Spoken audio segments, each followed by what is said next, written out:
नेटंका ग्राम 9 दिन धरी चलिथिबा श्रीराम नवमी यात्रा शेष। गंजाम जिलार भंजनगर सब डिविजन तथा बेलकुंठा ब्लॉक अंतर्गत नेटंका ग्राम बहु पुरातन श्री रघुनाथ स्वामी मंदिर में 9 दिन धरी चलिथिबा श्रीराम नवमी यात्रा उत्सव आज शेष हो जाइछे। प्राय 400 वर्ष तलर भंजवंशीय राजा मानक द्वारा प्रतिष्ठित श्री रघुनाथ स्वामी मंदिर पुरातन संस्कृति और ऐतिह्यर परिचायक। प्रतिवर्ष भली ए वर्ष मध्य रामलालांक जन्म उत्सव सह राज्याभिषेक उत्सव अनुष्ठित हो जाइछे। प्रभु श्री रामलालांक पवित्र अभिषेक उत्सव उपलक्षे मंगलपुर ग्रामर रामायण नाटक आज मंचस्थ होइछे।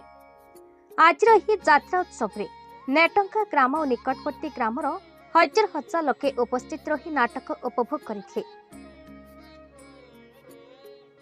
नाटक दलर अत्याधुनिक साजसज्जा सहित सुंदर नाटक परिवेशन आकर्षणीय अति रोमांचकर होइतला। विभिन्न प्रकार दुकान बजार उपस्थिति परिवेश को आहुरी शोभामय करुथला। प्रकाश थाउ कि गत 17 तारिख रे प्रभु श्री रामचंद्र जन्मदिन बा रामनवमी उत्सव पालन होइतला। ता परदिन 18 तारिख ठारू 23 तारिख पर्यंत श्रीजीव पहंडी विजय रीति अनुष्ठित होइतला। 24 तारिख दिन श्री रामलालांक पवित्र विवाह उत्सव अनुष्ठित होइतला।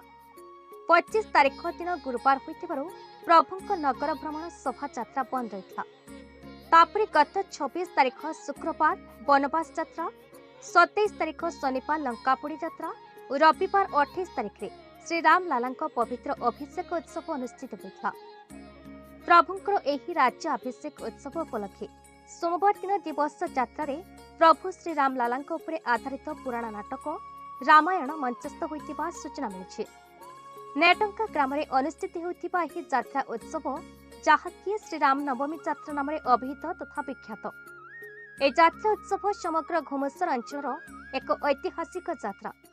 ऐतिह्य संस्कृति और काठ कारुकार्य पूर्ण एही मंदिरटी सारा गंजाम जिले में प्रसिद्धि लाभ करिछि। परंपरा भरा नेटंका ग्राम एही मंदिर श्री रामलालांक ठारे लागुथिबा पहिली भोग पाइबा पई ए अंचलर समस्त जनसाधारण उत्कंठार सह चाहि रहिथांती।